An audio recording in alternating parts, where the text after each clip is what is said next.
హల్లెలూయా హల్లెలూయా.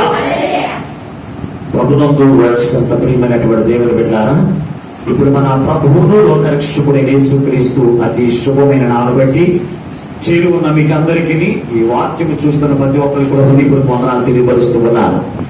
దేవుడి యొక్క మహాకృపను బట్టి మరొకసారి ప్రభు యొక్క సన్నిధిలో కలుసుకుని దేవుని స్తుతించడానికి, దేవుని నామాన్ని ఆరాధించడానికి, ఆయన మాటలు వినడానికి దేవుడు మనకి ఇచ్చిన ఈ గొప్ప తరుణను బట్టి మనం ప్రభువును బట్టి ఎంతగానో ఆనందించవలసినటువంటి వారమై ఉన్నాం.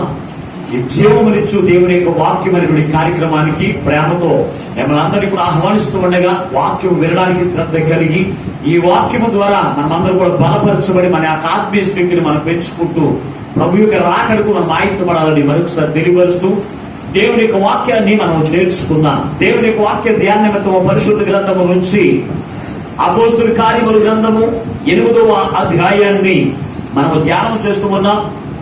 అపోస్తలుల కార్యముల గ్రంథము 8వ అధ్యాయము 26వ వచనం నుండి కొన్ని మాటలు మనం చదువుకుందాం. ప్రభువు దూత నీవు లేచి దక్షిణముగా వెళ్ళి యెరూషలేము నుండి చదువమ్మా కలుసుకొమ్మని ఫిలిప్పుతో చెప్పగా అతడు లేచి వెళ్ళెను. అప్పుడు ఐథియోపియా రాణి అయిన కందాకి మంత్రి అయి ఆమె యొక్క ధనాగారమంతటి మీదున్న ఐథియోపియా నపుంసకుడు ఆరాధకులకు యెరూషలేమునకు వచ్చి ఉండెను. అతడు తిరిగి వెళ్ళుచు తన రథం మీద కూర్చుండి ప్రవక్త అయిన యెషయా గ్రంథము చదువుచుండెను.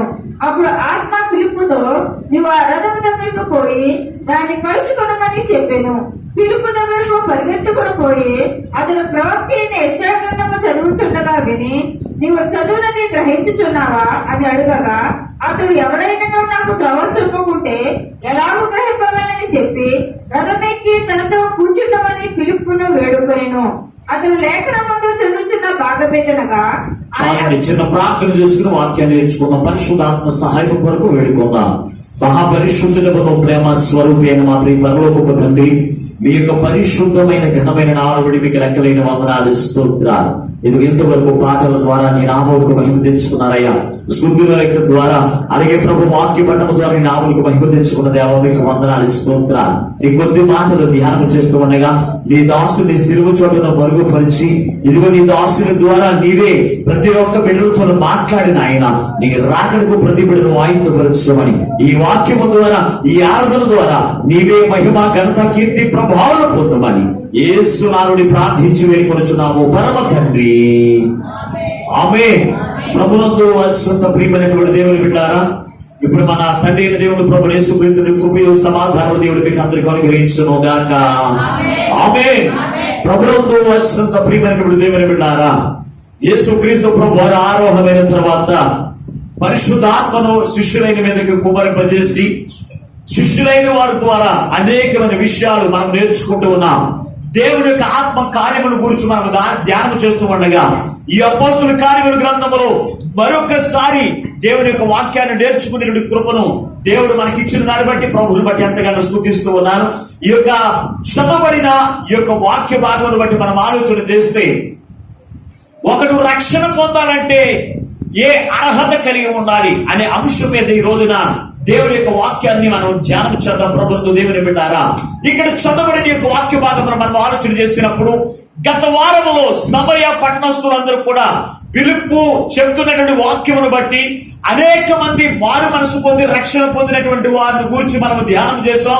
అలాగనే అక్కడ ఉన్నటువంటి గారడి సీమోను గురించి కూడా మనం ధ్యానం చేసాం. అనగా సమరయ పట్టణమును గురించి మనం ధ్యానం చేస్తూ ఉన్నప్పుడు ఈ ఫిలిప్పు చెప్తున్నటువంటి వాక్యమును బట్టి అనేక మంది దేవునికి చేర్చబడి మారు మనసు పొందుకుంటూ రక్షణ పొందుకుంటూ ఆ సంఘము ఇంకా బలముగా విస్తరిస్తూ ఉందంట. విస్తరిస్తున్న సమయంలో దేవుడు మరలా ఈ యొక్క ఫిలిప్పుకు ప్రత్యక్షమై ఏమని మాట్లాడుతూ ఉన్నాడో తెలుసా? అతనికి ప్రత్యక్షమై ఒక మాట్లాడుతూ ఉన్నాడు, యెరూషలేము నుండి గాజాకు పోయేటువంటి మార్గంలోనికి నువ్వు పరుగున వెళ్ళు. అక్కడ ఒకడు కనపడుతూ ఉన్నాడు, నపుంసకుడు అనేటువంటి వాడు నీకు ఎదురవుతాడు, అతను నువ్వు దర్శించు అని చెప్పినప్పుడు ఇతడు ఈ యొక్క కందకే మంత్రి కింద ఉన్నాడు. ఆ ఇథియోపియా దేశమందు ఒక మంత్రి ఉన్నాడు, అతని పేరు నపుంసకుడు అనే మాట అక్కడ రాయబడి ఉంది. ఇతడు నీకు కనపడుతూ ఉంటాడు, అతనితో దేవుని యొక్క వాక్యమును సంబోధించని మనం చదివించినప్పుడు పరుగున వెళ్ళి అతను కలుసుకున్నాడు. దేవుని బిడ్డ కలుసుకుని అతనికి దేవుని యొక్క సువార్త మనం ప్రకటించిన తర్వాత అతడు రక్షణ పొందినటువంటి విధానాన్ని కూడా మనం చూడగలుగుతూ ఉన్నాము. దేవుని బిడ్డారా, ఇక్కడ చూసినప్పుడు ఇక్కడ నపుంసకుడు గురించి మనం కొన్ని విషయాలు ఈ రోజున ధ్యానము చేయవలసినటువంటి వారమై ఉన్నాము. దేవుని బిడ్డారా, నపుంసకుడు అనగా ఇతడు ఎవరు? ఆడ మగ కానటువంటి వాడినే నపుంసకుడు అని మాట్లాడుతూ ఉంటారు. అయితే ఇక్కడ చూసినప్పుడు ఆనాటి కాలంలో రాజుల యొక్క జీవితంలో రాజ్యాల్లో అనేక మంది నపుంసకుల్ని ఒక అధికారులుగా, అలాగే అక్కడ ఉన్నటువంటి రాణిల దగ్గర సహకారులుగా ఏర్పాటు చేసుకునేవారు.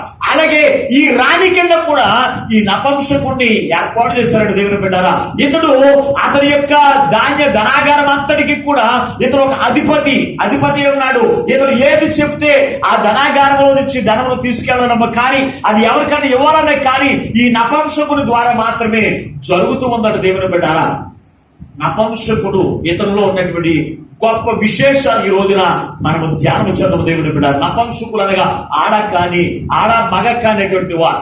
వీరు దేవునికి సన్నిధికి వెళ్ళడానికి సిగ్గుపడనటువంటి వారిగా ఉన్నాడు. మొట్టమొదటి లక్షణం ఏంటంటే సిగ్గుపడనటువంటి వారిగా కనపడుతూ ఉన్నాడు. ఇదిగో నేను ఆడ కాదు మగ కథని పిలుస్తారు కనుక, ఇదిగో దేవుని యొక్క మందిరంలో ఆడవాళ్ళు ఉంటారు, అలాగే పురుషులు ఉంటారు కనుక నేను దేవుని యొక్క మందిరానికి వెళ్ళడానికి నాకు అర్హత లేదు. పరిశుద్ధ గ్రంథంలో పాత నిబంధన కాలంలో నపుంసకులు దేవుని యొక్క పరిశుద్ధమైన సంఘములో ప్రవేశం లేదు అని చెబుతూ వచ్చారు కదా, నేను దేవుని యొక్క మందిరానికి వెళ్ళడం ఏంటి అని ఆలోచన చేయలేదు. దేవుని బిడ్డ, దేవుని యొక్క సన్నిధిలోనికి దేవుడు ఆడ కాని మగ కాని వారిని కాదు, సమస్త జనులకు నా మందిరము ప్రార్థన మందిరమై ఉన్నదని మాట్లాడుతూ ఉంది. ఒకసారి పరిశుద్ధ గ్రంథంలో నుంచి మాట చదువుకుందాం. ఒకసారి చూడండి, యెషయా గ్రంథంలోని ఒకసారి 56వ అధ్యాయము 3వ వచనం నుండి 7వ వచనం వరకు ఉన్న వాక్యాన్ని చదువుకుందాం. ఒకసారి యెషయా గ్రంథము. యెహోవాను హత్తుకొను అన్యుడు నిశ్చయముగా యెహోవా నా జనుల నుండి తన్ను వెలివేయునని అనుకొనవద్దు. షండు నేను ఎండిన చెట్టుని అనుకొనవద్దు. నేను ఎండిపోయినటువంటి చెట్టుని అనుకోవద్దు. నేను నియమించిన విశ్రాంతి దినములలో ఆచరించుచు నాకు ఇష్టమైన వాటిని కోరుకొనుచు నా నిబంధన ఆధారం తీసుకొనుచున్నా షండులను గూర్చి యెహోవా ఎలాగూ సెలవిచ్చుకున్నాడు. నా ఇంటను నా ప్రాకారములోను ఒక భాగమును వారికి ఇచ్చెదను. కొడుకులు కూతుళ్ళు అని అనిపించుకొనుట కంటే శ్రేష్టమైన పేరు వారికి పెట్టుచున్నాను. కొట్టివేయబడని నిత్యమైన పేరును వారికి పెట్టుచున్నాను. విశ్రాంతి దినమును 7వ వచనానికి వచ్చేయండి ఒకసారి. నా ప్రార్థన మందిరములో వారిని ఆనందింపచేసేదను. నా బలిపీఠం మీద వారు అర్పించు దహన బలులను నాకు అంగీకారమగును. నా మందిరము సమస్త జనులకును ప్రార్థనా మందిరము అనబడును. ప్రభువుకు దేవుని బిడ్డలారా, షండు అనగా నపుంసకుడు, ఆడ కాని మగ కానటువంటి వాడు షండు. ఇతనికంట దేవుని యొక్క మందిరంలో ప్రవేశం లేదని మీరు ఎంత మాత్రం కూడా అనుకోవద్దు. ఎందుకో తెలుసా, నా దేవుని యొక్క పరలోక రాజ్యములో వారికి నేను ఒక భాగం ఇచ్చుతూ ఉన్నాను కనుక విశ్రాంతి దినమును ఆచరించడానికి దేవుని యొక్క మందిరంలోనికి రావడానికి వారికి అర్హత లేదని వారికి అనుకోవద్దు. వారికి నా దేవుని యొక్క రాజ్యంలో ఒక భాగం ఇచ్చి వేశాను కనుక నా మందిరము సమస్త జనులకు ప్రార్థన మందిరం అనబడును అని మాట్లాడుతూ ఉన్నాడు. ఇక్కడ చూసినప్పుడు దేవుని యొక్క మందిరం అనగా ఆడ కాని మగ కాని వారికి కాదండి. దేవుని బిడ్డారా, కులం వారికి కాదు, ఇది మానవునికి దేవునికి సంబంధించిన దేవుని యొక్క మందిరము. లేకపోతే మానవుల దేవుడు, లేకపోతే మాదిగోల దేవుడు, ఇది రాజుల దేవుడు అనుకోవడానికి వీలేదు. సమస్త జనులకు నా మందిరము ప్రార్థన మందిరము. దేవుని ఆరాధించడానికి దేవుని స్తుతించడానికి, దేవుని మహిమపరచడానికి నేను ఏర్పాటు చేసుకున్నాను నా మందిరము. అందులో షడ్డుడని లేదు, కానీ ఎవరు కూడా సిగ్గుపడవలసినటువంటి పని లేదు. అయ్యో దేవునికి మందిరానికి వెళ్దాం అనుకోవడానికి కానీ నాకు కులబంట వచ్చేస్తూ ఉంది, దేవునికి మందిరానికి వెళ్దాం అనుకుంటున్నాను కానీ నాకు మతబంట వచ్చేస్తుంది అనుకుని దేవుని మందిరమును విడిచిపెట్టి తిరిగే వారు ఈ లోకంలో చాలా మంది ఉన్నారు. దేవుని బిడ్డారా, ఎవరో ఏదో అనుకుంటారని, ఎవరో ఏదో ఆలోచన చేస్తారని చెప్పి దేవుని మందిరం విడిచిపెట్టి అలాగే లోకంలో నశించిపోతూ నరకానికి వెళ్ళిపోయినటువంటి వారు ఈ రోజున అనేక మంది కనపడుతూ ఉన్నారు. దేవుని బిడ్డారా, కానీ ఈ నపుంసకుడు ధాన్యాగారం అంతటి మీద కూడా అధికారి, ఒక రాణి దగ్గర ఆమె అతను ఎలాగ పెట్టాడు తెలుసు అంటే ఒక అధికారిగా పెట్టాడు. దేవుని బిడ్డారు, అయినప్పటికీ కూడా ఇతడు దేవుని మందిరానికి వెళ్ళడానికి సిగ్గుపడినటువంటి వాడిగా కనపడుతున్నాడు. దేవుని సిగ్గుపడేటువంటి ఆలోచన అతనికి లేదు, ఎవరో ఏదో అనుకుంటారని లేదు. దేవుని మందిరానికి పరుగుని వెళ్ళి దేవుని ఆరాధన చేసేటువంటి వాడిగా ఇతడు కనపడుతున్నాడు. దేవుని బిడ్డారు, ఈ రోజున మనం చూస్తూ ఉంటే ఈ రోజున స్త్రీలు పురుషులు ఆరాధన చేయమంటే సిగ్గుపడతారండి. దేవుని మందిరంలో చప్పట్లు కొట్టండి అంటే రావండి చప్పట్లు. దేవుని స్తుతించని గట్టిగా దగ్గరగా స్తుతించనని ఒక దేవుని యొక్క దాసుడే అరుస్తూ ఉన్నా కానీ అయ్యో నా పక్కవాడు ఏదో అనుకుంటారు, నాకు గుర్తుపోతుంది అని సిగ్గుపడేటువంటి వారు అనేక మంది ఉన్నారు. కానీ ఈ రోజున నపుంసకులు అనుకునేటువంటి వారు వారి ఆరాధన చూడండి, దేవుని యొక్క మందిరాలు ఎలాగ ఆరాధన చేస్తున్నారు. ఆ యొక్క విజయవాడ ఒక మందిరం ఒకటి ఏర్పాటు చేసుకున్నారండి వారందరూ కలిసి. ఆ మందిరంలో వారు ఆరాధన చేస్తూ ఉంటే ఆ యొక్క గడప కమ్మలు కదిలిపోతాయంట. వారు చప్పట్లు కొడుతూ ఉంటే భూమి ఎదిరిపోయేటువంటి చప్పట్లు కొట్టి దేవుని ఆరాధన చేస్తారండి. వారు చేసేటువంటి ఆరాధన, వారికి ఉన్నటువంటి ఆరాధన మనం చేయగలుగుతూ ఉన్నాం. మనం ఇంటి దగ్గర అయితే తల్లిదండ్రుల మీద కావచ్చు, బిడ్డల మీద కావచ్చు, మనం ఎంతో బిగ్గరగా అరిచి ఏం చేస్తామో తెలుసు, కొళ్ళు చేసేస్తాం. ఇల్లంతా కూడా కొప్పు చేసేటువంటి క్రైస్తవులు ఈ రోజు లేకపోలేదు. మరి దేవుని స్తుతించండి అంటే ఎందుకు దేవుని హృదయంలో నుంచి లేకపోతే నీ నోటి నుంచి ఎందుకు బిగ్గరగా స్తుతి రాదు? ఎదురు చూస్తే షండుడని కాదు, నా మందిరము సమస్త జనులకు, ఈ భూమిని ఏ జనులైతే ఉన్నారో వారందరికీ ప్రార్థన మందిరము. ఆ మందిరం రావడానికి ఎవరు కూడా సిగ్గుపడవలసిన పని లేదు. నా మందిరం నేను వారికి అప్పగించాను. వారు కుమారులు అనిపించుకున్నటి కంటే వారికి నేను శ్రేష్టమైన పేరు పెట్టాను. ఏంట పేరు? శ్రేష్టమైన పేరు క్రైస్తవుడు. ఏం పేరు అది? క్రైస్తవుడు అనేటువంటి పేరు నేను పెట్టాను. సిగ్గుపడవలసిన పని లేదు. నువ్వు దేవునికి మందిరానికి వస్తూ ఉన్నావంటే నువ్వు స్త్రీలను లెక్కేసే పని లేదు. నువ్వు దేవునికి మందిరానికి వస్తూ ఉన్నావంటే నువ్వు పురుషుడు అనుకోవడానికి వీల్లేదు. నేను ఒక క్రైస్తవుడిని, నేను ఒక క్రైస్తవురాలిని, క్రీస్తుని కలిగినటువంటి దాన్ని మనం సంతోషించి దేవుని మహిమపరిచే వారికి ఉండాలి. కానీ దేవునికి మందిరానికి వెళ్దామంటే చాలా మంది ఈ రోజున దేవునికి మందిరానికి వెళ్దామంటే అందరూ స్త్రీలే ఉన్నారు, పురుషులు ఎవరు లేదని మందిరం ఆనందం తీసి కొంతమంది ఉన్నారు. కొందరైతే అందరూ స్త్రీలు ఉన్నారు, పురుషులు కనబడట్లేదు దేవుని యొక్క మందిరానికి అని చెప్పి మందిరం ఎగ్గొట్టేటువంటి వారు కూడా చాలా మంది ఉన్నారు. దేవుని బిడ్డారా, అటువంటి సమయంలో ఇతడు నపుంసకుడు. ఇతడు ఏమనుకోవాలి? దేవుని యొక్క మందిరం ఎగ్గొట్టడానికి అతనికి అనేకమైనటువంటి కారణాలు ఉన్నాయి, కానీ అది చేయడానికి అతను ఇష్టపడట్లేదు.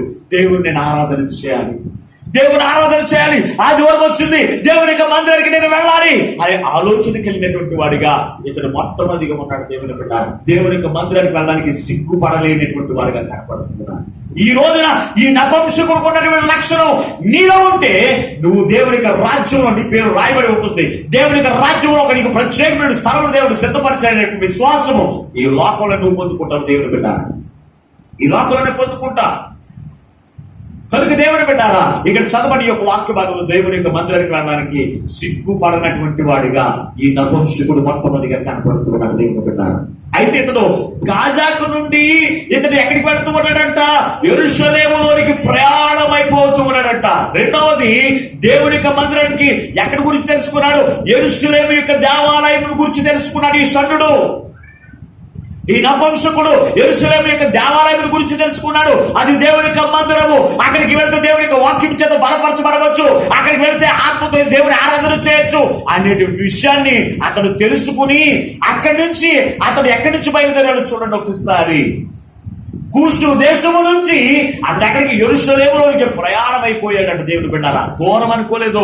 మధ్యలో మందిరాలు లేవా, అనేకమైన మందిరాలు ఉండవచ్చు దేవుని బిడ్డారా. అయినప్పటికీ కూడా దేవుని యొక్క మందిరం గురించి తెలుసుకుని ఆ మందిరంలోనికి యెరూషలేముకి దేవాలయంలో నేను వెళ్ళాలి, అక్కడ ఆరాధన చేయాలని అతడు పరుగున ఒక రథం ఎక్కి ఏం చేశాడు తెలుసా, అలగకుండా వచ్చాడట. దేవుని బిడ్డారా, ఈ రోజున దేవుని యొక్క మందిరానికి వెళ్ళడానికి దూరమైనటువంటి వారు కొందరు ప్రార్థన మందిలో ఎక్కడో మూలం ఉందండి, ఆ మూలకి ఏం వెళ్తాం అనుకునేటువంటి వారు దేవుని బిడ్డారు. ఆనాటి కాలంలో అటువంటి బాధపడేవారు కాదు. దేవుని యొక్క మందిరం గురించి తెలుసుకునేవారు. ఆ మందిరం యొక్క స్థితి ఏంటి, ఆ మందిరంలో ఆరాధన జరుగుతుంది, ఆ మందిరంలో ఎలాగ వాక్యం దొరుకుతుంది, ఇవన్నీ కూడా తెలుసుకుని మందిరానికి వెళ్ళేవారు. ఈ రోజున అలా కాదండి, ఏదైనా గుడే కదండి అని కొంతమంది, ఏదైనా గుడే కదా, ఏదైనా ప్రార్థన కదండి, ఎక్కడైనా వాక్యమే కదా అనుకునేవారు చాలా మంది ఉన్నారు. దేవుని బిడ్డారా, నువ్వు వెళ్ళేటువంటి మందిరం గురించి నువ్వు తెలుసుకుని వెళ్ళాలి. చదువుదాం ఒకసారి పరిశుద్ధ గ్రంథములో నుంచి మనం చూసినప్పుడు రాజుల మొదటి గ్రంథము 8వ అధ్యాయం 41వ వచనం ఒకసారి చదవండమ్మా. రాజుల మొదటి గ్రంథము 8వ అధ్యాయము 41వ వచనాన్ని. మరియు ఇశ్రాయేలీయులకు నీ జనుల సంబంధులు కాని పరదేశులు నీ నామమును బట్టి దూరదేశము నుండి వచ్చి నీ ఘనమైన నామమును గూర్చి నీ బాహుబలమును గూర్చి నీవు చాపిన బాహువు ప్రసిద్ధిని గూర్చి విందురు వారు వచ్చి ఈ మందిరము తట్టు తిరిగి ప్రార్థన చేసిన ఎడల ఆకాశమందున్న నీ నివాస స్థలమందు నీవు విని పరదేశుడిని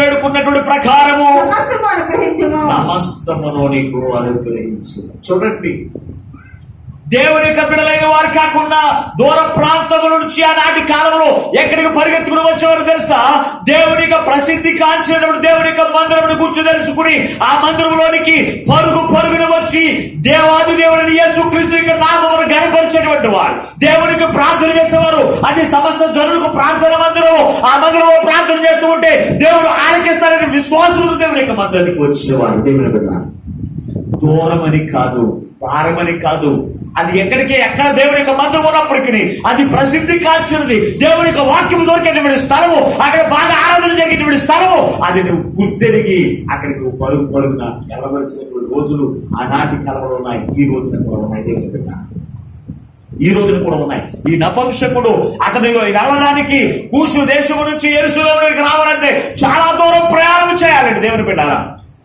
ఒక అరణ్యము దాటి నదులు దాటి ప్రయాణం చేయవలసినటువంటి రోజుల్లో అతడు ఏం చేస్తున్నాడో తెలుసా, నదులు దాటి అలాగే అరణ్యము దాటి అతడు ప్రయాణం చేసి దేవుని యొక్క మందిరానికి వచ్చాడు. దేవుని బిడ్డ, ఈ రోజున దేవుని యొక్క ఆసక్తి కలిగిన వారు అనేకమైన దూర ప్రాంతాలకు వెళ్ళి దేవుని యొక్క వాక్యము అయినటువంటి వారు దేవుని యొక్క సన్నిధిలో ఆనందం పొందుకునేవారు అనేక మంది ఉంటున్నారు. దేవుని బిడ్డ, దేవుని యొక్క సన్నిధి సమీపంగా ఉన్నాయి, కానీ మనము దేవుని యొక్క మందిరానికి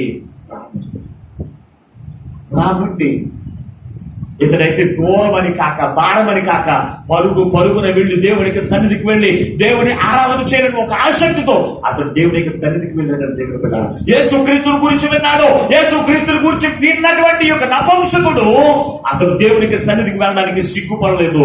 దేవునికి సన్నిధికి వెళ్ళడానికి అతడు సిగ్గుపడలేదు. దేవునికి సన్నిధికి వెళ్ళడానికి ఒక ఆసక్తితో అతడు ఏం చేశాడు తెలుసా, దేవుని యొక్క మందిరానికి పరుగున వెళ్ళాడు. దేవుని బిడ్డ, ఈ రోజు ఎంతమందికి వెళ్ళగలుగుతున్నాను. దూరాన్ని నుంచి వచ్చిన వారు దగ్గర ఉన్న వారు చూశారనుకోండి, ఎలా ఉంటుంది ఒకసారి చూడండి. ఒకసారి పరిశుద్ధ గ్రంథంలో ఆ మాట కూడా రాయబడి ఉంది. ఒకసారి చూడండి, జపన్య గ్రంథం 3వ అధ్యాయం 10వ వచనాన్ని. జపన్య గ్రంథం 3వ అధ్యాయం 10వ వచనం చదువుకుందా త్వరగా.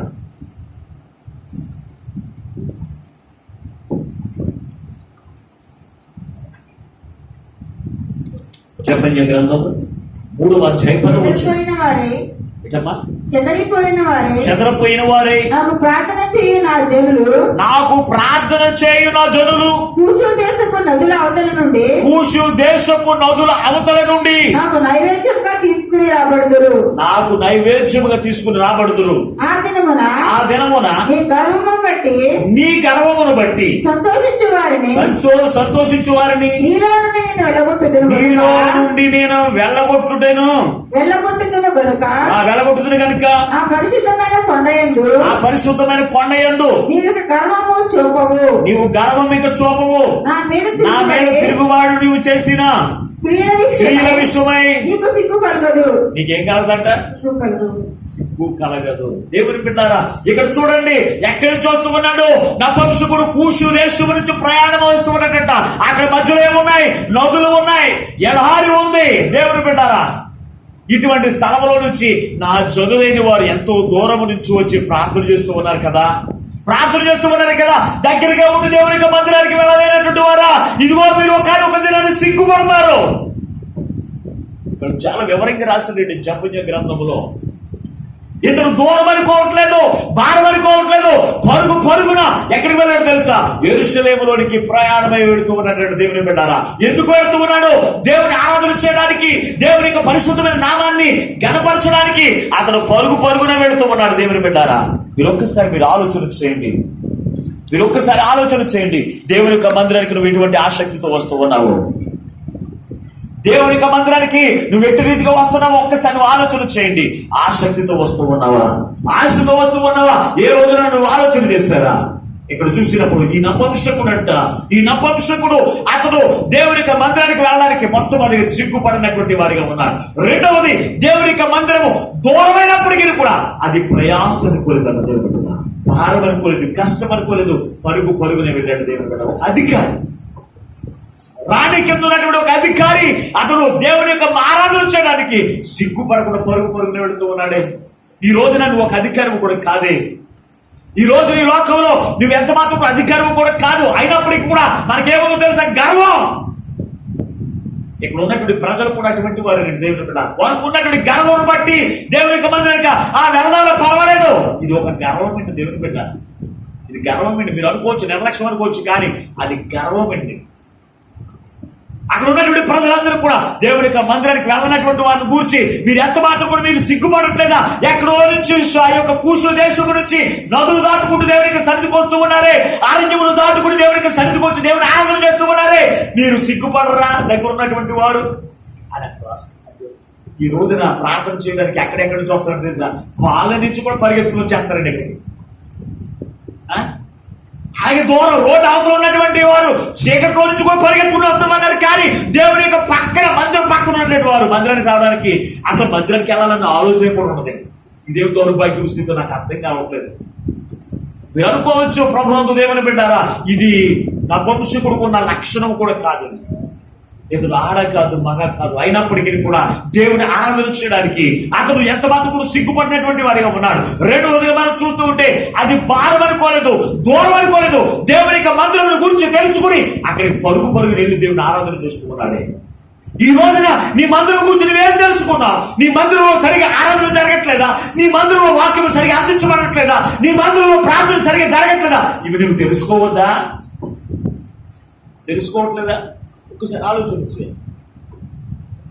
ఒక్కసారి ఆలోచన చేయండి. ప్రభునందు దేవుని బిడ్డారా, దేవుని యొక్క పరిశుద్ధమైన మందిరం అనగా విడుదల, పెండ్లు కుమార్తెగా సిద్ధపడినటువంటి విడుదల. దేవుని బిడ్డారా, ఇక్కడ నువ్వు సిద్ధపడితేనే, దేవుని యొక్క వాక్యం ద్వారా రూపుదిద్దుకుంటేనే నువ్వు పరలోక రాజ్యంలో చేర్చబడతావు. కానీ ఇక్కడ నీకు రూపు లేకపోతే ఎంత మాత్రం నువ్వు ఇంటి దగ్గర ఉన్న రూపు రాదు, నువ్వు వీధులంటే తిరుగుతున్న రాదు. ఒకవేళ నువ్వు సామాన్యమైన రూపం పౌడర్ రాసుకుని నువ్వు తిరుగుతూ ఉంటే ఒక రూపం కనపడుతుందేమో, కానీ నీ యాంతరంగం అంతా కూడా ఇది చెడుతోనే కనపడుతుంది. దేవుని యొక్క వాక్యము ద్వారా నీవు క్రీస్తు యొక్క రూపంలోనికి మలచబడి దేవుని యొక్క రాకడకు ఆయుధపరిచేది దేవుని యొక్క సన్నిధి. దేవుని బిడ్డ, ఆ సన్నిధి గురించి నువ్వు తెలుసుకుని వెళ్ళాలి. ఆ సన్నిధిలో నేను సరైన రూపము తెచ్చుకోగలనా లేదని నువ్వు గ్రహించుకుని వెళ్ళాలి. అంతేగా నామకార్థంగా బైబిల్కి వెళ్ళి రావడం ద్వారా నువ్వు పరలోక రాజ్యంలో చేర్చబడవు. నామకార్థంగా రక్షణ పొందినంత మాత్రాన పరలోక రాజ్యంలో చేర్చబడవు. గత వారంలో మనం నేర్చుకున్నాం, గాలిని సీమోను బాప్తిసం పొందాడు. అతను దేవుడు మాట్లాడుతున్నాడు, యాహను ఇదిగో నువ్వు పాలు పంపులు పొందుడుకు నువ్వు యోగ్యతలోకి లేదు. అదే రక్షణ పొందిన వారికి అతను హృదయం దేవుని ఎదురు సరైనది కాదు. ప్రభునందు దేవుని బిడ్డ, ఈ రోజున నువ్వు దేవుని యొక్క మందిరానికి నువ్వు దూరం అనుకుంటున్నావేమో, నువ్వు భారం అనుకుంటున్నావేమో. ఒక్కసారి నువ్వు ఆలోచన చేయండి. నువ్వు దేవుని యొక్క సన్నిధికి వెళ్ళడానికి, దేవుని ఆరాధన చేయడానికి, ఆయన యొక్క నామమును గణపరచడానికి నువ్వు దూరం అనుకోక, భారం అనుకోక, పరుగును వెళ్ళి దేవుని ఆరాధన చేయగలిగితే కనుక దేవుని నుండి సంతోషాన్ని నువ్వు చూడగలుగుతావు. దేవుని బిడ్డ, ఇక్కడ ఉన్నటువంటి నపుంసకుడు అతడు దేవుని యొక్క సన్నిధికి వెళ్ళడానికి సిగ్గుపడలేదు మొట్టమొదటిగా. రెండవదిగా మనం చూస్తే అది దూరం అని మాత్రం ఎంత మాత్రం కూడా భావించలేదు. భావించకుండా అతడు ఆరాధన చేయడానికి యెరూషలేములోకి ప్రయాణమే వెళ్ళిపోయాడంట. దేవుని బిడ్డారా, అక్కడికి వెళ్ళాడు. అక్కడికి వెళ్ళిన తర్వాత చూస్తే ఆరాధన ద్వారా అతనికి సంతృప్తి కలగలేదు. అతనికి ఏం కలగలేదండి? సంతృప్తి కలగలేదండి. ఆరాధన చేశాడు వెళ్ళి, కానీ ఆరాధన ద్వారా అతనికి సంతృప్తి కలగలేదు. ఎందుకో తెలుసా? దేవుని యొక్క సత్యవాక్యమును తెలుసుకోవాలని ఆశ అతనికి ఉండిపోయింది. దేవుని యొక్క మందిరానికి ఎందుకు వెళ్ళాడు తెలుసా? దేవుని ఆరాధన చేయడానికి, దేవుని కూర్చి దేవుని యొక్క వాక్యమును నేర్చుకుని రావడానికి వెళ్ళాడు. కానీ అక్కడ వాక్యం దొరకలేదు. అక్కడ వాక్యము దొరకలేదు. యెరూషలేములోకి వెళ్ళినప్పుడు అక్కడ యెషయా గ్రంథాన్ని ఒకటి తీసుకుని చుట్టూతో తీసుకుని వస్తూ ఉన్నప్పుడు అక్కడ సరైన ఆరాధనలో ఆ వాక్యము దొరకలేదు కనుక అది చదువుకుంటూ వస్తూ ఉన్నాడంట. ఏ మాత్రం కూడా అర్థం కాలేదు. సత్యమును కూర్చి తెలుసుకునే ఆసక్తి కలిగినటువంటి వాడిగా ఉన్నాడు. దేవుని నువ్వు దేవుని యొక్క మందిరానికి వెళ్ళావు. ఇంటికి వెళ్ళినప్పుడు నేను శ్రేష్టమైన వాక్యాన్ని నేను పొందుకున్నాను, ఈ సత్య వాక్యమును బట్టి నా జీవితం సరి చేసుకున్నాను ఆలోచన నీకు ఉండాలి.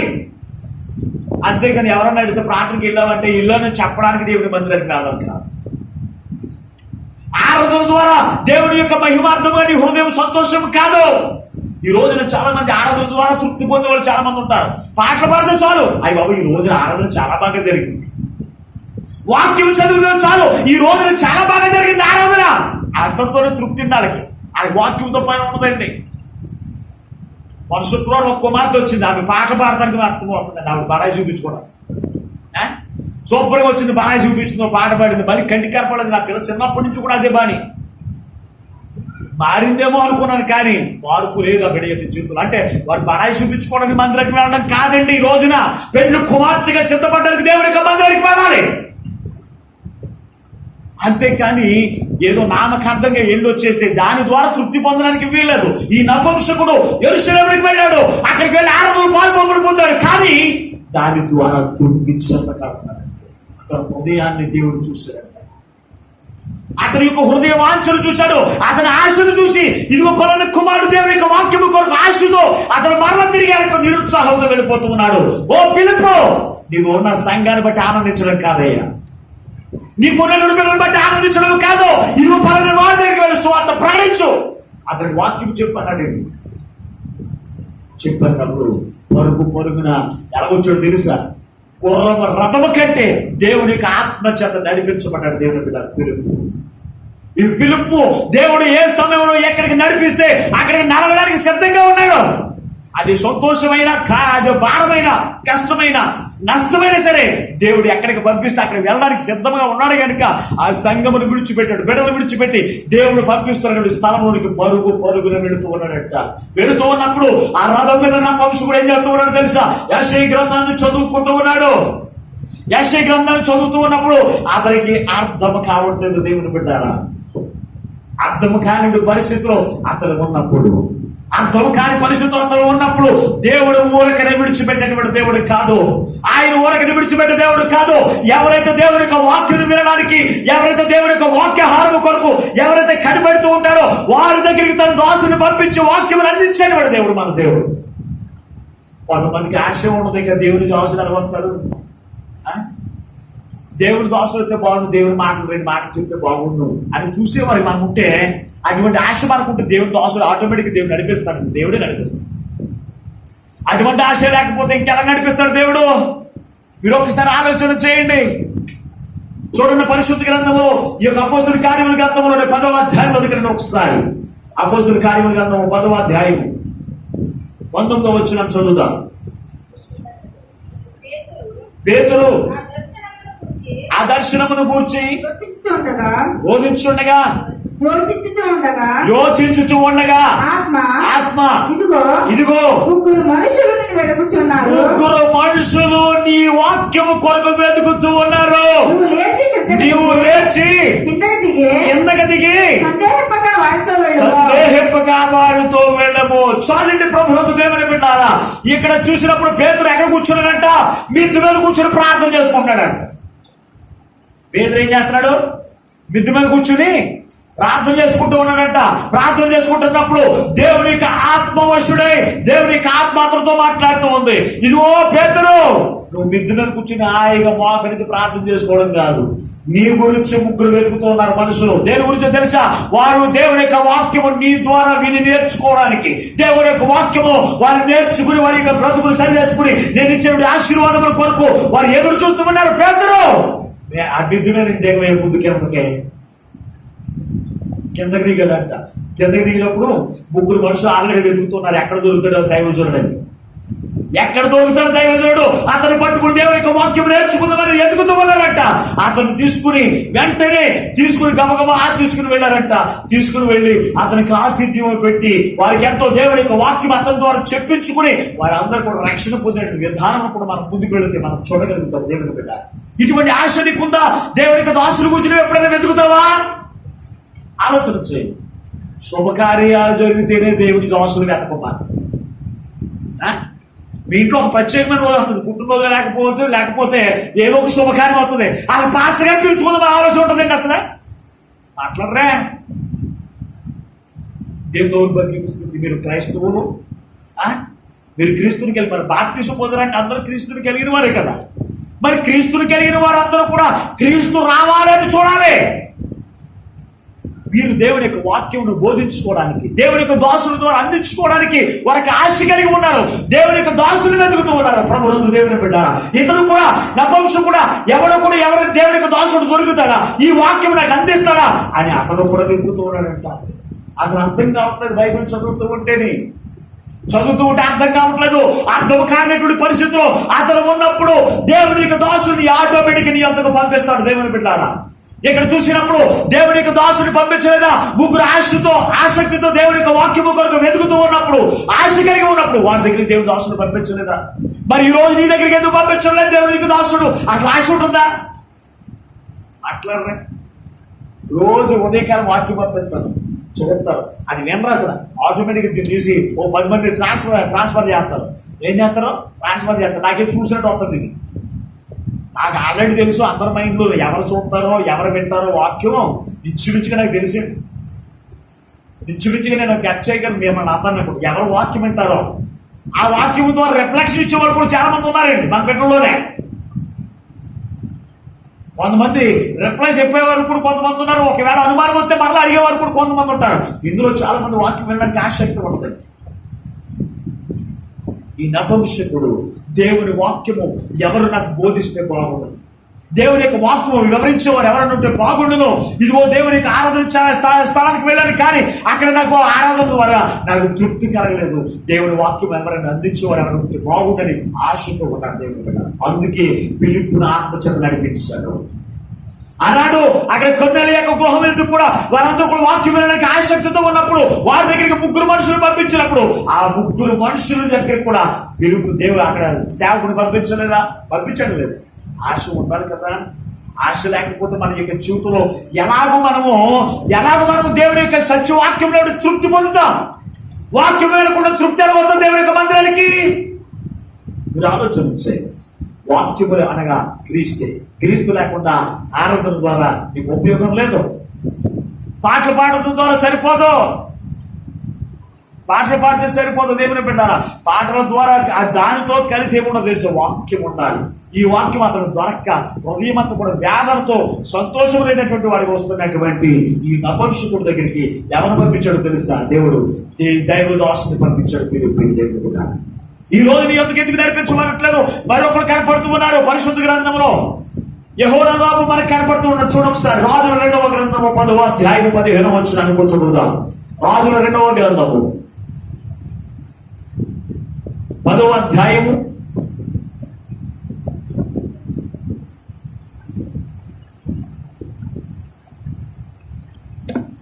15వ వచనాన్ని. అతడి నుండి అతను పోయిన తర్వాత తను ఎదుర్కొని వచ్చిన రేఖాబు కుమారుడైన దాన్ని ఎదుర్కొని వచ్చిన రేకాబు కుమారుడైన యెహోనాదాబును కనుగొని అతన్ని కుశల ప్రశ్నలు అడిగి నీ ఎడల నాకున్నట్టుగా నా ఎడల నీకుందా అని అతను అడుగుగా యెహోవానాదాబు ఉన్నదనెను. అలాగైతే నా చేతిలో చేయవేయమని చెప్పగా అతని చేతిలో చేయి వేసెను. కనుక యెహూ తన రథం మీద అతన్ని ఎక్కించుకుని యెహోవాను గూర్చిన నాకు కలిగిన ఆసక్తిని చూచుటకై నాతో కూడా రమ్మనగా యెహూ రథము మీద అతన్ని కూర్చుండబెట్టిన యెహూ దేవుని యొక్క దాసుడు, ప్రవక్త, దేవుని బిడ్డారా. యాహూ వెళ్తూ ఉండగా మధ్యలో ఎవరు కనపడ్డాడు? యెహోనాదాబు కనపడ్డాడు. అతను నడుచుకుంటూ వెళ్తూ ఉన్నట్టు దేవుని బిడ్డారా. నడుచుకుంటూ వెళ్తూ ఉన్నప్పుడు అతను ఏమని మాట్లాడుతున్నాడు? యెహూ నాకు కలిగిన ఆసక్తిని పొందా అని అడిగాడంట యెహోనాదాబు. ఉంది, నీకు కలిగిన మనసే నాకు కూడా ఉందన్నాడంట. అయితే పైకి అని చెప్పి రథం మీద కూర్చోబెట్టి సొల్లుకోమని చెప్పట్లేదు. దేవుని యొక్క నామమును, దేవుని యొక్క వాక్యమందు అతను ఎటువంటి ఆసక్తి కలిగి ఉన్నాడో ఆ వాక్యమును అతనికి బోధిస్తూ ఉన్నాడు దేవుని బిడ్డ. ఈ రోజు నేను ఎవరైనా పక్కన కూర్చోబెట్టుకుంటే నువ్వేం బోధిస్తావు? వాక్యము బోధిస్తావా లేకపోతే సొల్లు మాట? చెప్పండి, ఏం బోధిస్తారండి? ఏం బోధిస్తారు? వాక్యం బోధిస్తారా? మాట్లాడరే. ఎవరిని కూర్చోబెట్టుకుంటే మనం ఏం చేయాలి? ఒక క్రైస్తవుడిగా ఉన్నది నువ్వు ఒక దేవుని యొక్క వాక్యం వినాలనే ఆసక్తి నువ్వు కలిగి ఉండాలి. వాక్యము తెలిసిన వారిని యొద్దకు వచ్చినప్పుడు దేవుని చేత నడిపించబడ్డావు నువ్వు. అయ్యా నువ్వు వాక్యము చెప్పని బోధించుకోవాలి, కానీ సొల్లువాగుడు వాక్కూడదండి. వాక్యం వినడానికి ఆసక్తి కలిగి ఉన్నాడు. దేవుని యొక్క దాసుడిని ఎందుకు నడిపించాడు దేవుడు తెలుసా? దేవుని యొక్క వాక్యము చేత నిన్ను బలపరిచి దేవుని యొక్క వాక్యము నిన్ను ఆశీర్వదించడానికి దేవుని దాసుని ఎందుకు పంపించినప్పుడు ఆ వాక్యం వినడానికి ఆసక్తి కలిగి ఉంటున్నావా? ఒకసారి ఆలోచించి ప్రియమైన సహోదరుడా, నపుంసకుడు అతడు దేవుని యొక్క దాసుడు పరుగున ఆ రథముతో కలిసి దేవునికి ఆత్మ చేత పిలుపు పరిగెడుతూ ఉంటే అతను పిలుస్తూ ఉన్నాడు. ఇదిగో నువ్వు చదువుతూ ఉన్నది యెషయా గ్రంథము, నీకు అర్థమవుతున్నదా?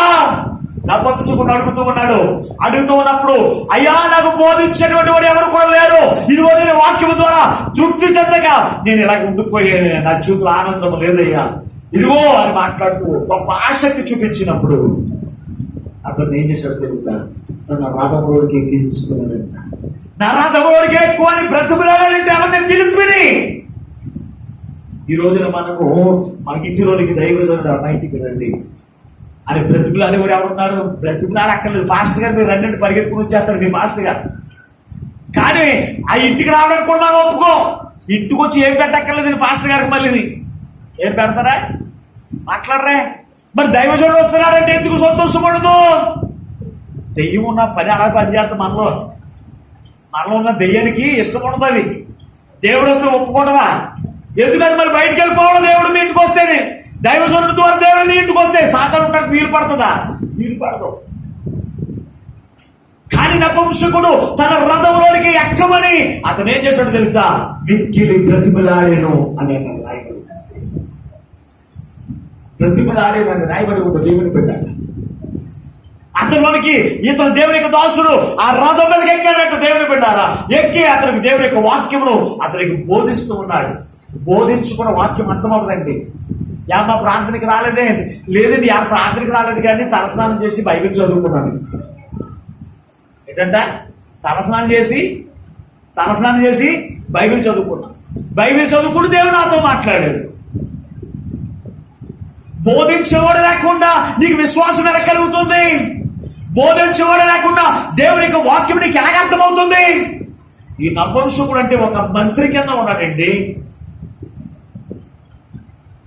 కూసు దేశానికి రాణి దగ్గర ఒక మంత్రి కింద ఉన్నాడు. ధనాకారవంతుడికి కూడా ఒక మంత్రి అంటే ఎటువంటి తెలివితేటలు కలిగిన వాడు, ఎటువంటి జ్ఞానం కలిగిన వాడు పెట్టుకుంటారు. ఆలోచన వచ్చేయండి. మంత్రి అంటే సలహాలు ఇచ్చేటువంటి వాడు. అవునా లేదా?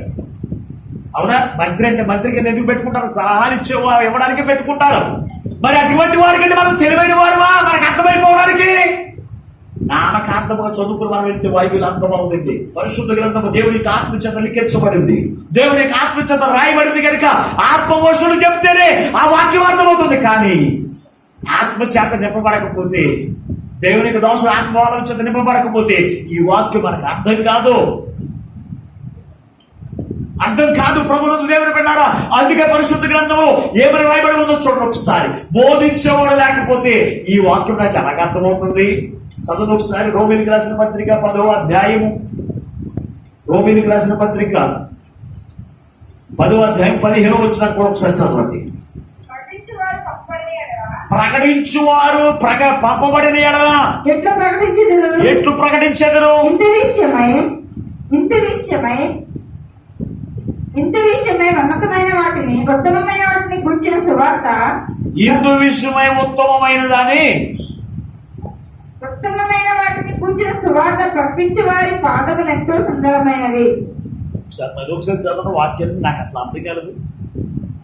15వ వచనం ప్రకటించువారు పంపబడిన ఎడల, ప్రకటింపబడిన వారు పంపబడిన ఎడల ఎట్లు ప్రకటించెదరు? ఇందు విషయమై ఉత్తమమైన వాటిని కూర్చిన ఉత్తమమైన దానిని కూర్చిన సువార్త ప్రకటించువాడు లేకుండా వారెట్లు విందురు? 14వ వచనం నుంచి చదువు.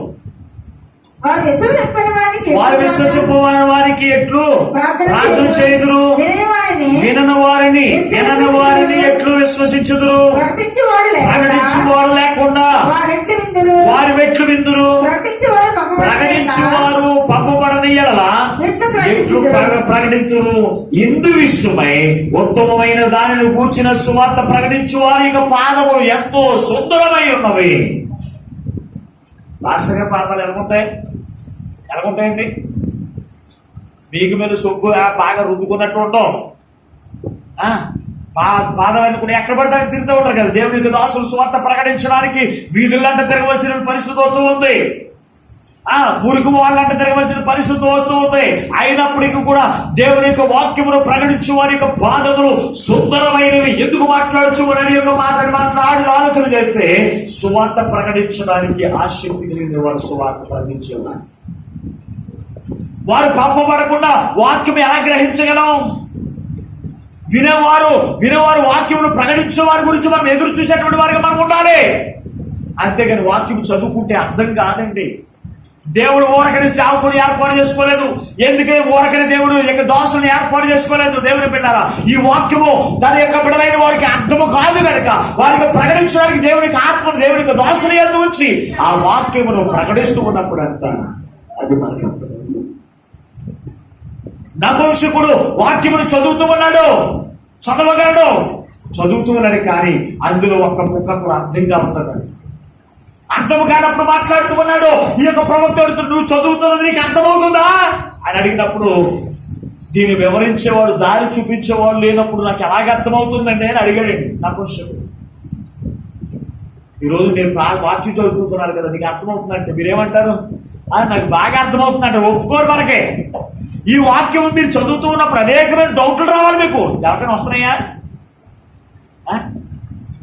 ఎవరి బిడ్డలు అయిపోయి వాక్యం చదువుతున్నప్పుడు ఎవరికైనా డౌట్ వస్తుందా? రాదు. ఎందుకంటే మీరు బాగా తెలివైన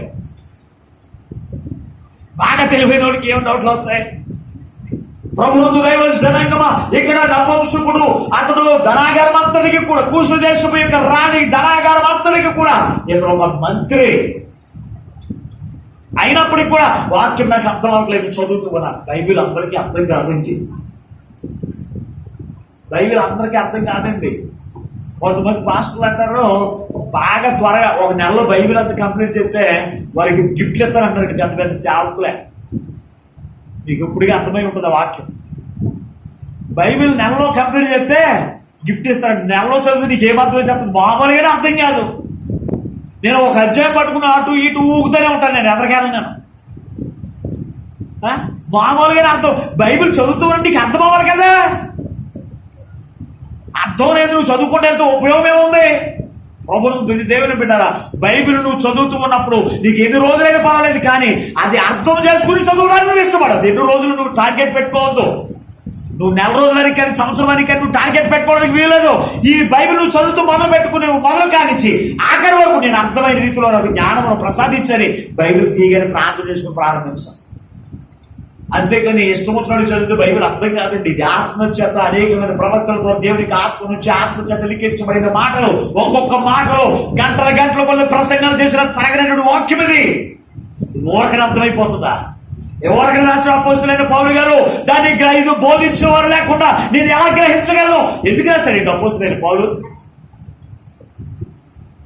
సువార్త ప్రకటించే వారి పాదములు సుందరమైనవి. ఎందుకో తెలుసా? దేవునికి ఆత్మచేత నడిపించబడుతున్నవాడు, దేవునికి ఆత్మచేత దేవునికి వాక్యం బోధించేటువంటి వాడు, అటువంటి వారి పాదములు సుందరమైనవి. ఎందుకు చెబుతున్నాడు తెలుసా?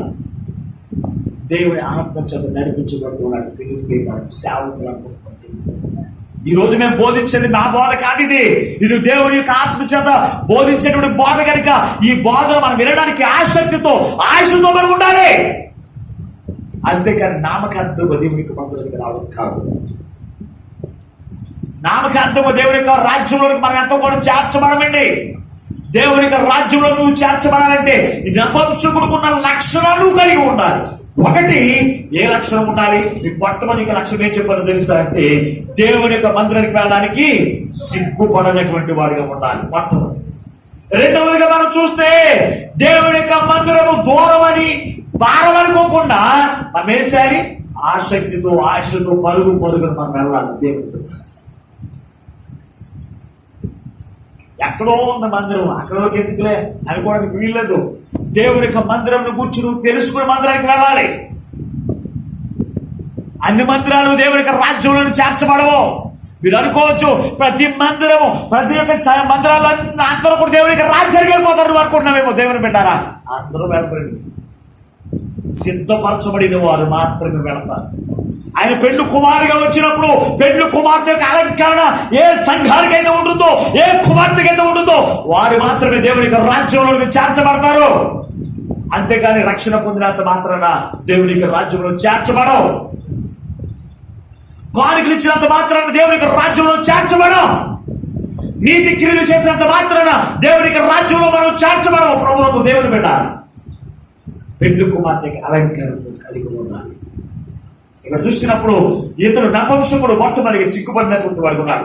రెండవదిగా మనం చూస్తే ఇతని యొక్క జీవితంలో ప్రయాస అనుకోలేదు. దేవుని ఆరాధన చేయడానికి తన సొంత పనిని కూడా విడిచిపెట్టి ఆశతో దేవుని యొక్క మందిరము దూరంగా ఉన్నప్పటికీ కూడా ప్రయాసతో అక్కడికి వెళ్ళి ఆరాధన చేయడానికి ఇష్టపడ్డాడు దేవుడు. ఈ రోజు నీకు ఆ ప్రయాస ఉన్నది. ఎంత ప్రార్థనకి రాలేదంటే ఇవాళ చాలా పనులు ఉన్నాయండి. సోమవారం నుంచి ఆదివారం వరకు మధ్యలో ఎన్ని రోజులు ఉన్నాయి? 6 రోజులు ఉన్నాయి. 6 రోజులు కథలు మెదలు ఉన్న పని అక్కడే పెట్టేసి అలాగే చూస్తూ ఉంటాం. ఆదివారం పెట్టుకుంటాం ఆ పని. లేదండి అటువంటి భక్తులు ఉన్నారా లేదా? ఆదివారం వరకు ఎక్కడికి వెళ్ళరు, శనివారం వరకు అక్కడే మెదులుతూ ఉంటారు ఇంటి దగ్గర. శనివారం గుర్తుకొస్తుంది. ఎప్పుడు అంత ఆ వారంలో చేయవలసిన పని శనివారం గుర్తుకొస్తుంది. ఆదివారం పెట్టుకుంటారు. ఇవాళ పని మీద అక్కడికి వెళ్ళారండి. పని మీద మందిరం రా. మరి ఇతను సాకులు చెప్పాలంటే రాణి దగ్గర ఉన్నటువంటి మంత్రికి ఖాళీ దొరికింది. దేవుని ఆరాధన చేయడానికి ఆసక్తి ఉంది కనుక ఖాళీ పడుతూ దేవుని మందిరానికి వెళ్ళాడు. మరి నువ్వు మంత్రి కంటే ఎక్కువ మనం చాలా బిజీ. ఒక రాజ్యమే ఉంటుంది మన కుటుంబం. ఎంతమంది ఉంటారు రాజ్యం? నీ రాజ్యం ఎంత ఉంది నీ కుటుంబానికి? నీవు నీ భర్త లేకపోతే 2 పిల్లలు ఉంటారేమో. కొంతమందికి అయితే ఒక్కడే ఉంటారు. అయినప్పటికి కూడా ఖాళీ ఉండదు. వాళ్ళకి బిజీ, ఫుల్ బిజీ. ఎప్పుడు చూసినా ఎలా ఉంటారు?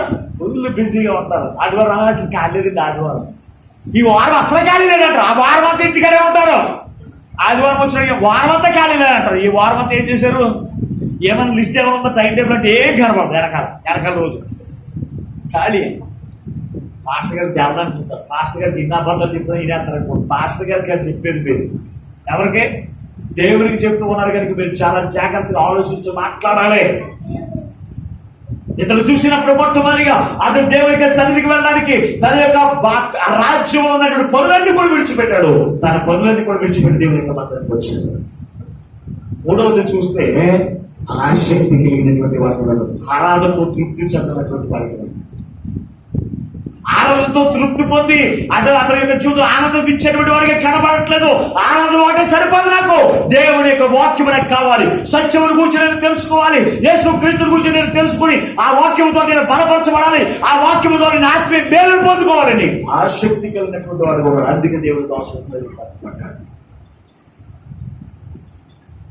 అంతేకాదు దేవుని దాసుని దేవుని యొక్క వాక్యం చెప్పించుకోవడానికి గృహోపయోగికి ఎంతో ప్రేమతో ఆ రథంలోకి ఎక్కువ, ఇదిగో నువ్వు నా రథంలోకి రాని బ్రతిమలాడాను అని రాయబడి ఉంటుంది. దేవుని పడ్డారు. దేవుని దాసుని తన యొక్కకు రమ్మని బ్రతిమలాడేటువంటి వాడిగా.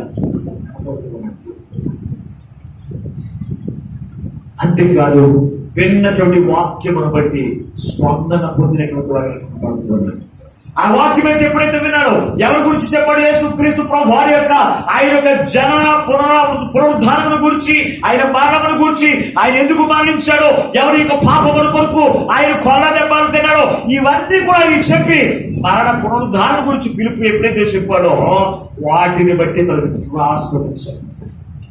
విశ్వాసం వచ్చి స్పందన వచ్చింది అతనిలో నుంచి. ఏమిటైతే స్పందన? అతను రథం మీద అందరూ కలిసి వెళ్తూ ఉండగానే అక్కడ ఒక నది కనపడిందట. నది కనపడినప్పుడు అయితే ఈ నదిలో బాప్తిస్మం తీసుకోవడానికి నీకు అభ్యంతరం ఏం లేదు కదా అని అడిగాడు. చదవన మాట ఒకసారి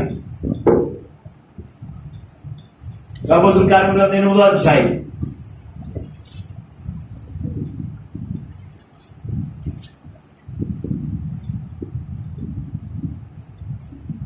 34వ వచనం నుండి. అప్పుడు నపుంసకుడు ప్రవక్త ఎవరిని గూర్చి ఎలాగో చెప్పుచున్నాడు? నన్ను గూర్చియా వేరొకని గూర్చియా దయచేసి నాకు తెలుపమని పిలుపు అడిగాను. అందుకు పిలుపు నోరు తెరిచి ఆ లేఖనములను అనుసరించి అతనికి యేసును గూర్చిన సువార్త ప్రకటించెను. వారు త్రోవలో వెళుచుండగా నీళ్లున్న ఒక చోటకు వచ్చినప్పుడు నపుంసకుడు ఇదిగో నీళ్లు నాకు బాప్తిస్మిచ్చుటకు ఆటంకమేమని అడిగి రథము నిలుపుమని ఆజ్ఞాపించెను. ప్రభువునకు దేవుని బిడ్డారా, వాక్యం విన్నాడు. యేసు క్రీస్తుని గురించినటువంటి వాక్యం విన్నాడు. క్రీస్తుని గురించి తెలుసుకున్న వెంటనే ఈ రథం వెళుతూ ఉండగా పక్కనే నీళ్లు కనపడి అంట. నీళ్లు పారుతూ ఉన్నాయి. పారుతూ ఉన్నప్పుడు వెంటనే రథము నిలిపి, ఇక్కడ నాకు బాప్తిస్మం ఇవ్వడానికి నీకు అభ్యంతరం ఏంటి? నీకు ఆటంకం ఏమైనా ఉందా? యేసు క్రీస్తు ప్రభు వారు ఆయన పాపములు క్షమిస్తారని చెప్పావు. ఆ పాపములు క్షమించబడిన ఇప్పుడు నేను రక్షణ ద్వారా దేవునికి రాజ్యం వారసుగా ఉండాలని అనిపిస్తుంది. దేవుని వాక్యం వినాలని ఆసక్తి కలిగిన వారు తప్పనిసరిగా వారి యొక్క పాప స్థితిని ఒప్పుకుంటారండి. వారు తప్పనిసరిగా వారి యొక్క పాప స్థితిని ఒప్పుకుంటారండి. ఆ వాక్యమును ప్రకటిస్తూ ఉన్నప్పుడు, ఆ పిలుపు ప్రకటిస్తూ ఉన్నప్పుడు ఆ వాక్యమును విన్నాడు. విని ఏం చేస్తాడో తెలుసు, వెంటనే స్పందించాడు. ఈ రోజున చాలా మంది స్పందిస్తారు, మంచిదే, స్పందిస్తారు, కానీ వాక్యములో నిలబడలేని పరిస్థితి కలిగిన వారు ఈ రోజున చాలా మంది ఉన్నారు. వాక్యము నీతో సూటిగా మాట్లాడుతూ ఉన్నప్పుడు, వాక్యము నిన్ను గద్దిస్తూ ఉన్నప్పుడు వెంటనే మన హృదయానికి దేవుని యొక్క ఆత్మ నిన్ను ప్రేరేపిస్తూ ఉంది. ప్రేరేపించబడిన నీవు ఒక తీర్మానంకి వెళ్ళినటువంటి వారిగా ఉండాలి. నీ పాపమును ఒప్పుకుని వాటిని విడిచిపెట్టే వారిగా ఉండాలి. అందుకే మత్తయి రాసిన సువార్త 3వ అధ్యాయం 6వ వచనంలో మాట్లాడుతూ ఉంది. యోహాను గారు అక్కడ సువార్త ప్రకటిస్తూ ఉన్నాడంట. ఇదిగో ఓ పాపము చేస్తున్నటువంటి జనులారా, మీ అందరి కొరకు యేసు ప్రభు వారు ఆయన ప్రాణ పెట్టని ఈ లోకాలకు వచ్చారు.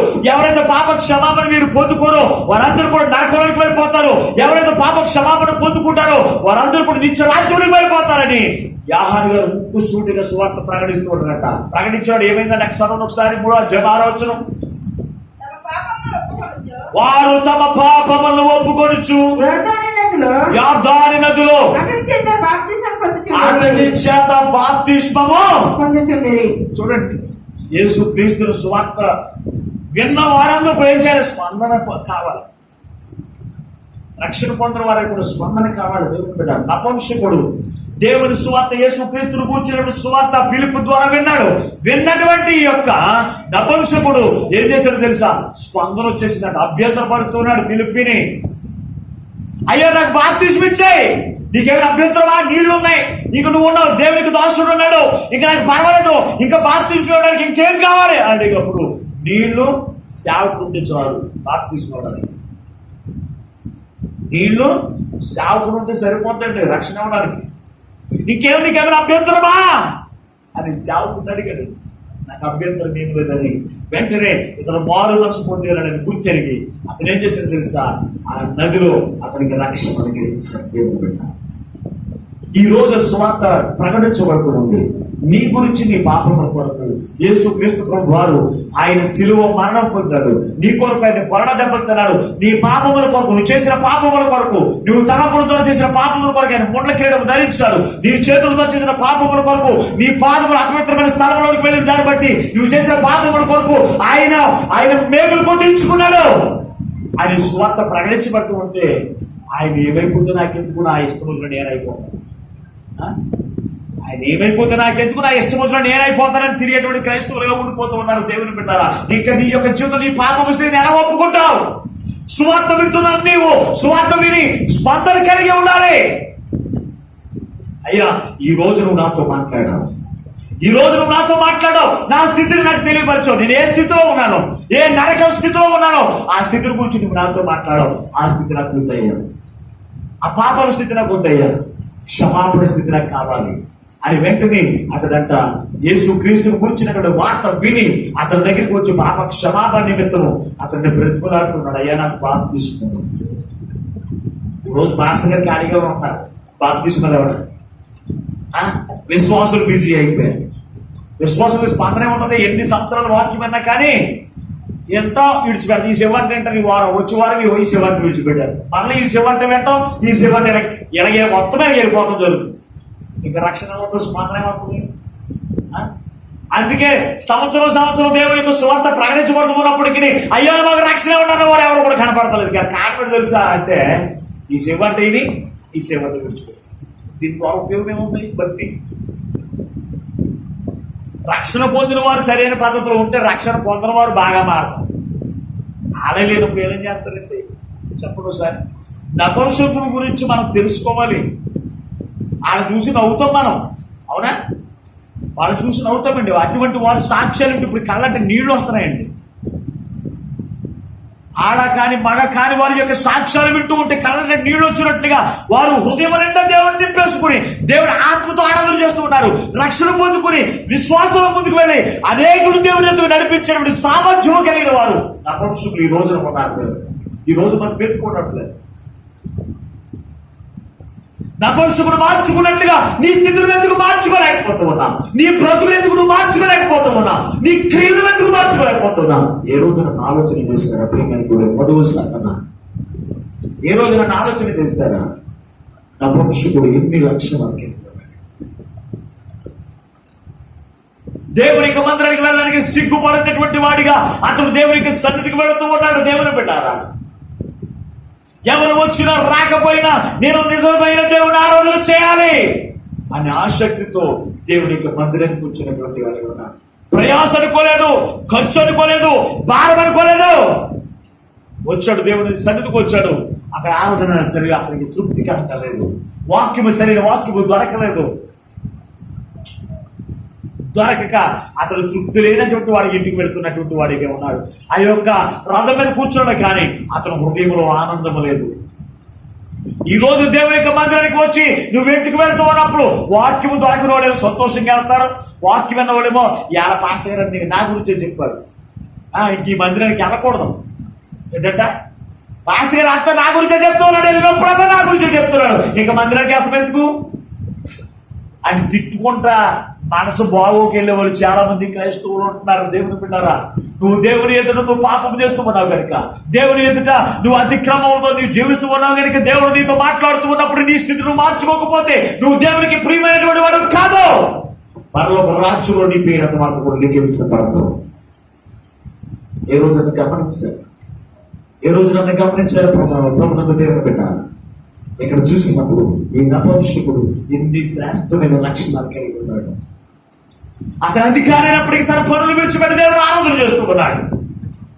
ఒక ఆదివారం మాత్రం దేవునికి సన్నిధిలోకి మనం రాలేకపోతున్నాడు.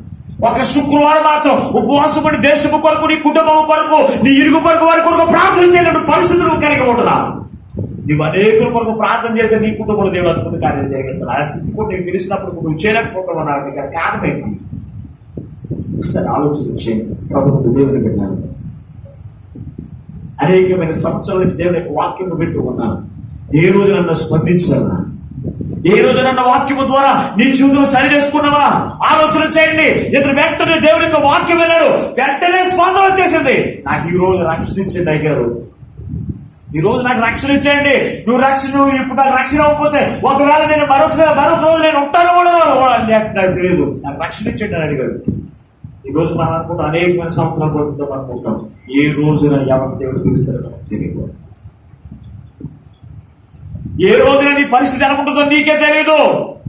కనుక నువ్వు చేయవలసిన పని దేవుని యొక్క వాక్యం మీద నీవు రక్షణ పొందడానికి నీ హృదయాన్ని తీర్మానం చేసుకోవాలి.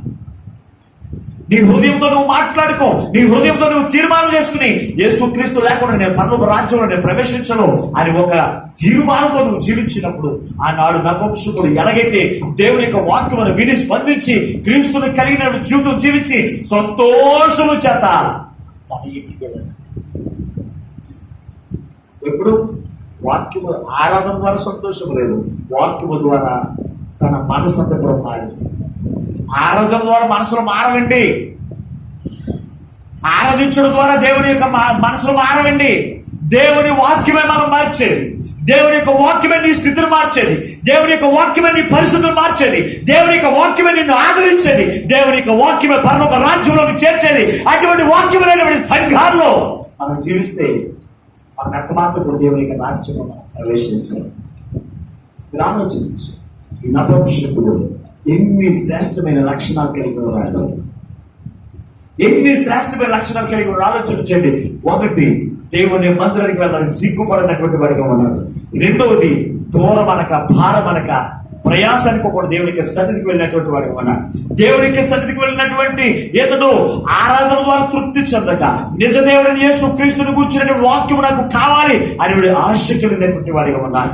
అలాగే నాలుగోది చూస్తే అతడు దేవుని యొక్క దాసుని తన యొక్క ఆ యొక్క రథంలోనికి చేర్చుకోవడానికి బ్రతికులాడేటువంటి వాడిగా కనపడుతూ ఉన్నాడు. బ్రతికులాడినటువంటి ఇతడు దేవుని యొక్క వాక్యమును విని అంగీకరించినటువంటి వాడిగా ఉన్నాడు. ఆ వాక్యము ద్వారా స్పందించి రక్షణ పొందినటువంటి వాడు నిత్య రాజ్య వారసులుగా ఎంచబడి. ఈ రోజున నువ్వు నిత్య రాజ్యంలో చేర్చబడాలి అంటే, పరలోక రాజ్యంలో భాగ్యములను అనుభవించాలి అంటే నువ్వు చేయవలసిన పని దేవుని యొక్క వాక్యము ద్వారా నీ స్థితి మార్చుకోవాలి, దేవుని యొక్క వాక్యము ద్వారా నీ హృదయం మార్చుకోవాలి, దేవుని యొక్క వాక్యము ద్వారా ఒక స్పందనకి వచ్చి నాకు రక్షణ ఇవ్వండి అయ్యారు అని దేవుని యొక్క దోషను అడిగేవాడిగా ఉన్నారు. అటువంటి స్థితిని ఇచ్చేందుకు లేకపోతే యేసుక్రీస్తు ప్రభువు ఈ లోకంలో తీసుకొచ్చాడు తెలుసా?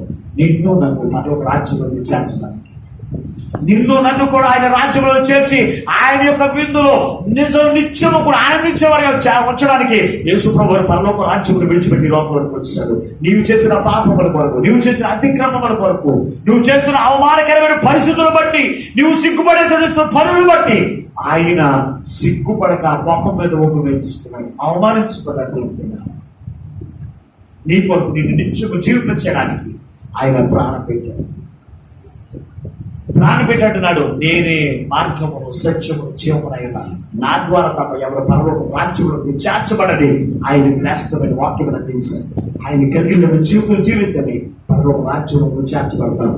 ఆయన లేనటువంటి జీవితం నేను ఎంత మాత్రం కూడా పరలోక రాజ్యం చేర్చదు, కానీ నరకానికి తీసుకున్నారు నేను కూడా. అటువంటి శిక్షలో వెళ్ళకుండా ఉండాలి అంటే ఈ యొక్క నపుంసకుడు ఏ 5 లక్షణాలు కలిగి ఉన్నాడు. 5 లక్షణాలు మీరు కలిగి ఉండండి. నిత్య రాజ్య వారసులు దేవుడు సిద్ధపరిచి ప్రభుత్వం నిత్యం జీవించి గొప్ప చేస్తారు. అతి గొప్ప వాక్యము ఈ ఉదయకాలంలో పరిశుద్ధాత్మ దేవుడు మనందరికీ అనుగ్రహించును గాక. ఆమేన్. ప్రార్థన చేసుకుంటాను.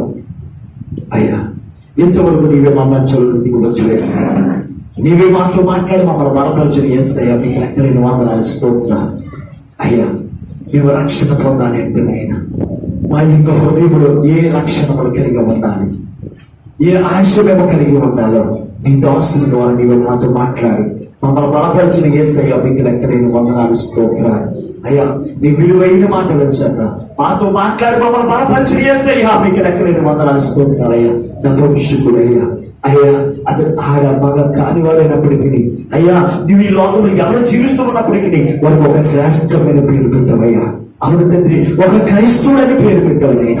ఒక క్రైస్తవుడని పేరు పెట్టబడిన వాడు ఎలాగో జీవించాలో ఈ రోజు నీ వాక్యం ద్వారా మాతో మాట్లాడావు. అవును తండ్రి, నీ పేరు పెట్టబడిన వాడు ఎలాగో జీవించాలో ఈ రోజు నువ్వు మాతో మాట్లాడావయ్యా. నీ మందిరంలోకి వెళ్ళడానికి సిగ్గుపడినటువంటి వారిగా ఉండాలని అయ్యా, నీ మందిరంలోకి వెళ్ళడానికి ప్రయాసాలు పోకుండా ఉండాలని నాయన. నీ మందిరానికి వెళ్ళిన మేము ఇది ఆరాధన ద్వారా మాత్రమే కాదయ్యా, నీ వాక్యం చదివి బలపరిచిపడే తృప్తిపడే వారిగా మేము ఉండాలని నువ్వు మాతో మాట్లాడు అయ్యా. అంతేకాదయ్యా, నీ వాక్యం వినడానికి అయ్యా ఆసక్తి కలిగిన వారిగా ఇదిగో ఆ వాక్యం మనం వివరించేవారు. దేవుని యొక్క దాసులు నా యొక్క వచ్చే బాగులను, ఆయన దేవుని యొక్క విలువైన మాటలు మాకు అందిస్తే బాగులను అనే ఆశ కలిగినటువంటి వారిగా ఉండాలని ఈ రోజు నువ్వు మాతో మాట్లాడు. ఆ వాక్యము బోధిస్తున్నాయా, ఆ వాక్యములు తన హృదయంలో చేర్చుకున్నాయా, తన పాపపు స్థితిని ఒప్పుకుని ఎలాగైతే మారు మనసు పొంది రక్షణ పొందాడో ఆ నపంసకుడు ఆయన అటువంటి వాక్యములు, అటువంటి జీవితంలో ఈ వాక్యం వింటున్న 10 బిడ్డలకు మీరు అనుగ్రహం చేసి నేను రాకను వాయింతో తలుచుకున్నాను. మా ప్రభువును రక్షకుడైన యేసు పరిశుద్ధమైన ప్రార్థించి వేడుకొనుచున్నాము పరమ తండ్రి. ఆమేన్.